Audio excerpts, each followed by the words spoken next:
इस्लाम इतना आसान है। एक गैर मुस्लिम इस्लाम लाया, रमज़ान का महीना है, 20 रोज़े हो चुके हैं। अब आप बताइए क्या करेंगे? 20 रोज़े हो चुके हैं, 21वें रोज़े को कोई गैर मुसलमान होता है, तो अब वो रोज़ा कब रखेगा? रमज़ान के रोज़े तो 30 फ़र्ज़ है ना, पूरे महीने के रोज़े फ़र्ज़ हैं 29-30, लेकिन 20 रोज़े तो उसके छूट गए। 21वें रोज़े को वो मुसलमान होता है। सवाल ये पैदा होता है कि 21 से लेकर 30 तक उसने 9 रोज़े रख लिए, जो 20 रोज़े उसके छूट गए वो बाद में पूरे करेगा या नहीं करेगा? तो इसका सीधा जवाब है कि वो 20 रोज़े बाद में पूरा नहीं करेगा। क्यों? इसलिए कि 20 रोज़े तक तो वो काफिर था, उसके ऊपर रोज़ा फ़र्ज था ही नहीं।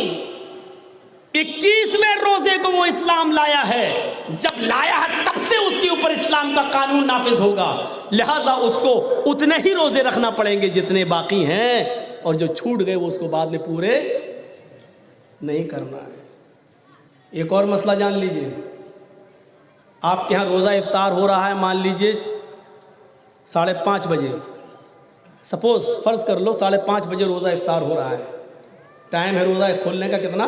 5:30, और एक आदमी 4 बजे इस्लाम लाता है। अब क्या करेंगे आप? 4 बजे रोज़ा खोलने में, इफ्तार में 1.5 घंटा है, बस 1 घंटा है, 4:30 पे इस्लाम लाता है, तो अब वो क्या करेगा? 4:30 बजे इस्लाम लाता है, 4:30 बजे से ही उसका रोज़ा शुरू हो गया। मसला याद रखिएगा, 4:30 बजे इस्लाम लाया, 4:30 बजे से ही उसका रोज़ा शुरू हो गया, क्योंकि 4:30 बजे से पहले तो वो काफिर था, उसके ऊपर इस्लाम फ़र्ज था ही नहीं, रोज़ा फ़र्ज था ही नहीं। 4:30 बजे इस्लाम लाया, 4:30 बजे से उसके ऊपर इस्लाम का कानून नाफिज होगा, और 5:30 बजे वो रोज़ा खोल लेगा और उसका ये रोज़ा माना जाएगा। पूरा एक रोज़ा 1 घंटे में इफ्तार कर रहा और एक रोज़ा उसका तस्लीम कर लिया जाएगा। ये एक रोज़ा हो गया, बकिया और जितने रोज़े रह गए उतने ही वो रखेगा, और जो छूट गए वो पूरे नहीं करेगा। देख रहे हैं आप? ये है सूरत। युरीदुल्लाहु बिकुमुल युस्र, अल्लाह तुमसे आसानी चाहता है, अल्लाह तुमसे मुश्किल दुश्वारी नहीं चाहता है, परेशानियों में मुब्तला करना नहीं चाहता। ला युकल्लिफुल्लाहु नफ्सन इल्ला वुसअहा, अल्लाह ने किसी नफ्स के ऊपर इतना बोझ नहीं डाला जिसको वो बर्दाश्त ना कर सके, जिसको वो उठा ना सके, जिसको वो अपने कांधों के ऊपर उठा कर चल ना सके, उतना बोझ अल्लाह तबारक व तआला ने दिया। ये इस्लाम की खुसूसियत है। इस्लाम दीन एतदाल है, इस्लाम दीन सहल है, इस्लाम के अंदर आसानी है, इस्लाम के अंदर सहूलत है। इस्लाम के अंदर जितनी सहूलतें हैं मेरे भाइयों, किसी दूसरे मज़हब के अंदर उतनी सहूलतें नहीं हैं। इस्लाम की एक तीसरी खूबी यह है, अल्लाह क्यों इस्लाम को पसंद करता है? इस्लाम की तीसरी खूबी यह है कि इस्लाम अदल व इंसाफ का हुक्म सबके साथ देता है। दुनिया की किसी मज़हब में अदल व इंसाफ नहीं है और सबके साथ नहीं है। अगर सबके साथ अदल व इंसाफ होता तो आज रामचंद्र के मानने वाले और राम मंदिर बनाने वाले आज मुसलमानों के ऊपर इतना जुल्म न करते। इस्लाम यह ऐलान करता है कि जब आदल का मामला हो, इंसाफ का मामला हो, तो आपको इंसाफ की बात करना है। ये नहीं देखना है कि ये हिंदू के फेवर में जा रही है या मुसलमान के, किसके खिलाफ जा रही है, नहीं। ला यजरिमन्नकुम शनआनु कौमिन अला अल्ला तादिलू इअदिलू हुवा अक़रबु लित्तक़वा। आए मुसलमानों, आए ईमान वालों, कहीं ऐसा ना हो कि तुम्हें किसी कौम की दुश्मनी तुम्हें जुल्म करने पर उभार दे, ऐसा ना हो कि तुम्हें किसी कौम की दुश्मनी उसके साथ बेइंसाफी करने पर मजबूर कर दे। अच्छा ये हिंदू है, हाँ ठीक है, इसका मुकदमा मेरे पास आएगा, हम इसको सज़ा सुना देंगे। इंसाफ ना करो किसी के साथ, ऐसा नहीं होना चाहिए। ये सबसे बड़ा जुर्म है। हिंदू है लेकिन हक उसका है, उसी को दो। मुसलमान अगर गलत है तो मुसलमान के खिलाफ फैसला सुनाओ। हजरत काजी शुरैह की अदालत में जब मुकदमा दायर किया था हजरत अली रज़ी अल्लाह ताला अन्हु ने एक यहूदी के सिलसिले में, जिस यहूदी के पास हजरत अली ने अपनी ज़िरा देखी थी, दोनों तरफ से दलीलें पेश की गई। जज को, काजी साहब को, काजी शुरैह को हजरत अली की दलीलें कमज़ोर नजर आई। उन्होंने फैसला यहूदी के हक में कर दिया। यहूदी ये ज़िरा तेरी है, क्योंकि हजरत अली ने दावा किया था ये मेरी ज़िरा है। वो अपने दावे में सच सबूत पेश नहीं कर सके। जो उन्होंने गवाह पेश किए वो गवाह कमज़ोर है, उन्होंने गवाही में अपने बेटे को पेश किया है। लिहाजा शरीयत कहती है बाप के हक में बेटे की गवाही मोतबर नहीं है। उन्होंने दूसरा गवाह अपना गुलाम पेश किया है, शरीयत कहती है मालिक के हक में गुलाम की गवाही कबूल नहीं है, क्योंकि गुलाम तो मालिक के फेवर में ही बोलेगा और बेटा अपने बाप के फेवर में बोलेगा। लिहाजा इन दोनों दलीलों को, दोनों गवाहियों को मैं रिजेक्ट करता हूँ। यहूदी ये ज़िरा तेरी है, तू ही रख अपने पास। जब यहूदी ने यह फैसला सुना कि काजी शुरैह हजरत अली ने जिनको काजी बनाया हो, जज बनाया हो, इसके बावजूद फैसला मेरे हक में कर रहे हैं, ये अदल है, ये इंसाफ है कि हजरत अली को ज़िरा नहीं मिली और मुझे, क्योंकि गवाह कमज़ोर साबित हुए, तो उस यहूदी ने वो ज़िरा अली को दे दिया और कहा जज साहब आपने फ़ैसला अगरचे दलील की रोशनी में किया है, लेकिन फ़ैसला गलत है आपका, ये हकीकत में ज़िरा अली की है। मैं तो देखना चाह रहा था कि आप फ़ैसला क्या करते हैं। और उस यहूदी ने उसी जगह कलमा पढ़ा और इस्लाम कबूल कर लिया। अदल किसी का भी हो, जिसका हक है उसको दो। हज़रत उमर फारूक ने मिस्र के अंदर नबीज़ पी ली।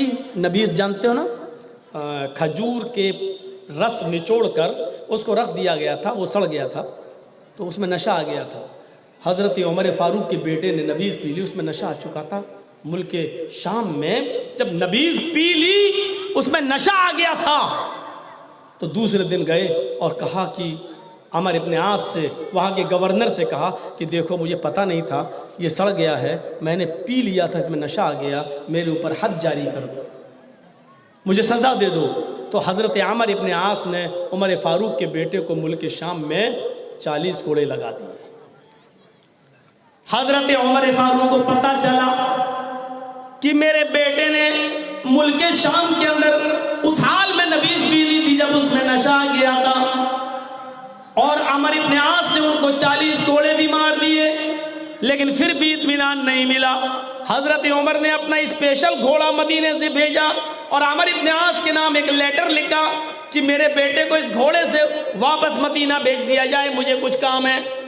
अमर इब्न आस ने उमर फारूक के बेटे को लेटर सुनाया कि आपके अब्बू ने आपको मदीने में बुलाया है और ये घोड़ा भेजा है।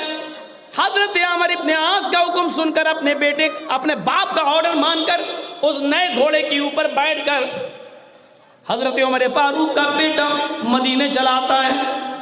वो अपने घर जाना चाहता है, लेकिन हजरत उमर फारूक ने कहा बेटे अभी तुम घर नहीं जाओगे, तुम्हें तुम्हारी माँ से, तुम्हारे भाइयों से मिलने की तुम्हें कोई इजाजत नहीं है, इधर आओ।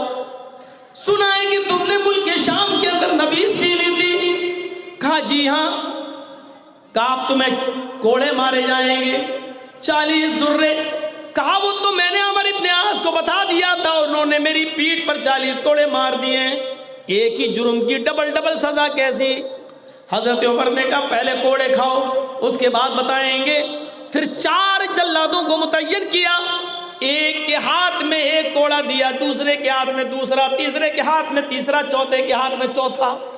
बड़ी आसानी के साथ हम लोग शराब पी लेते हैं और ये भी नहीं सोचते कि कितना बड़ा जुर्म है।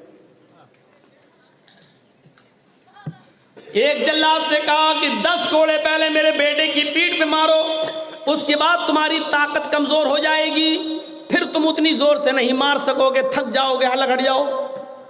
फिर दूसरा जल्लाद 10 कोड़े मारेगा, 10 मार के वो भी हट जाएगा। फिर तीसरा 10 मारेगा, वो 10 मार के हट जाएगा। फिर चौथा मारेगा। 4 लोगों से 40 कोड़े पूरी ताकत के साथ पड़वाए। बाद में बेटे ने कोड़े खाने के बाद, खून से लहूलुहान हो जाने के बाद कहा अब्बू आपने मेरे साथ अन्याय किया है, जुल्म किया है, एक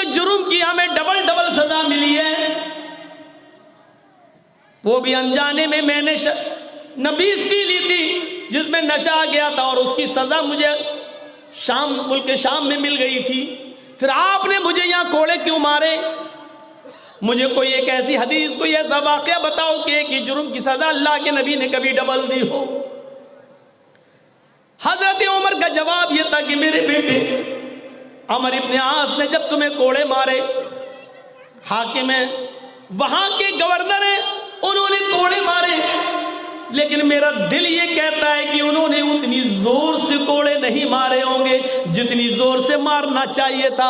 इसलिए कि उनके सामने उमर का बेटा है, अमीरुल मोमिनीन का बेटा है। उनके दिल में ये ख्याल आया होगा इस बेटे पर उतनी जोर से कोड़े ना मारे जाए कि उसका खून निकल जाए, लहूलुहान हो जाए। मुझे अमर इब्न आस के ऊपर भरोसा नहीं है कि उन्होंने पूरी ताकत से तुम्हें कोड़े पड़वाए होंगे, तुम्हारी रियायत बरती गई होगी, इसलिए कि तुम अमीरुल मोमिनीन के बेटे हो। इसलिए जिसने भी कोड़े मारे होंगे उसने आहिस्ता या हल्के कोड़े मारे होंगे। इसलिए मैंने अपनी आंखों के सामने कोड़े पड़वाए ताकि आई मेरे बेटे अल्लाह रब्बुल आलमीन के सामने मैं सुरखरू हो सकूं और कह सकूं कि अल्लाह, मैंने अपनी औलाद के साथ भी अदल से काम लिया, इंसाफ से काम लिया। मैंने अपनी औलाद के साथ भी कोई दगाबाजी नहीं की, कोई मैंने अकरबा परस्ती नहीं की है कि हमने उसकी रियायत की हो। अदल ये होता है। 40 कोड़े बेचारा मुल्क शाम में खाया और बाप ने सोचा ना इतनी ज़ोर से नहीं मारे होंगे, फिर यहाँ, और डर क्या था कि अल्लाह के हमें जवाब क्या दूंगा। अगर हल्के कोड़े खाए होंगे उसने तो क़यामत के दिन अल्लाह हमसे सवाल करेगा। उफ, हम कहाँ हैं?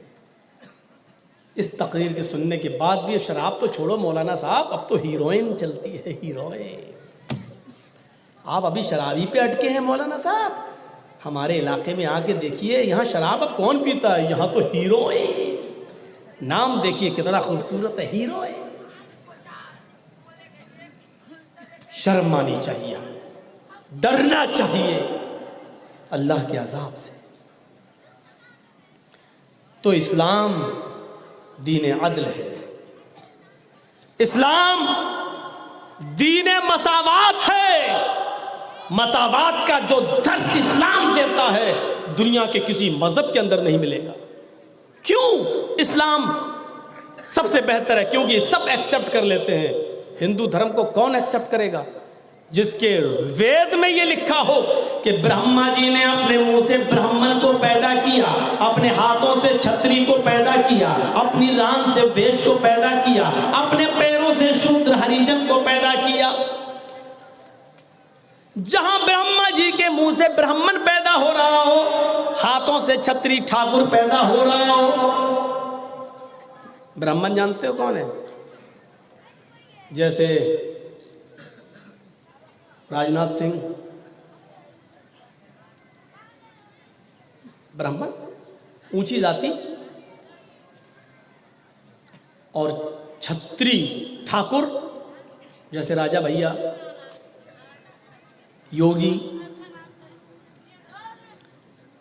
और वेद के मुताबिक ब्रह्मा ने अपने मुंह से ब्राह्मण को पैदा किया है और हाथों से छत्री ठाकुर को पैदा किया है। और ये था ये रान, इससे वेश पैदा हुआ है, और पैरों से शूद्र। डॉक्टर अंबेडकर, मायावती, ये नीची जाति के लोग हिंदू धर्म के मुताबिक पैरों से पैदा हुए ब्रह्मा जी के, हमारे नहीं। कौन इसको कबूल करेगा? क्या हरिजन इस बात को एक्सेप्ट करेगा कि हमें पैरों से माना जाए? और आगे लिखा हुआ है कि वेद पढ़ने का अधिकार सिर्फ ब्राह्मण को है, किसी और को नहीं। अगर शूद्र वेद पढ़ ले तो उसकी जबान काट डालो, वेद सुन ले तो उसके कान में शीशा पिघला के डालकर उसके कान के पर्दे बेकार कर दो, वेद अगर देख ले तो उसकी आंखें फोड़ दो।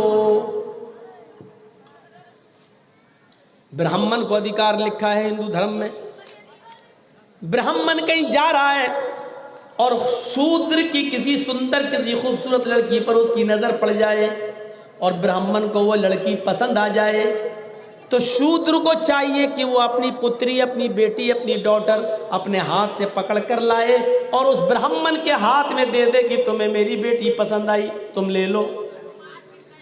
लेकिन अगर किसी शूद्र को किसी ब्राह्मण की बेटी पसंद आ जाए और उसकी तरफ नजर उठाकर देख ले, तो राजा को चाहिए कि उस ब्राह्मण को पकड़े जिसने उस ब्राह्मण की लड़की को देखा है, उस शूद्र की दोनों आंखें फोड़ दे, उसकी दोनों आंखों में शीशा पिघला के डाल के उसकी आंखों को खराब कर दे। क्यों? तूने किसी ब्राह्मण की लड़की को देखा। ब्राह्मण की 5 उंगली धीम है। ब्राह्मण अगर लड़की देख ले शूद्र की, तो शूद्र खुद दे के जाए, ले साहब मेरी बेटी ले। और शूद्र देख ले तो राजा को चाहिए कि उसकी आंखें फोड़ दे।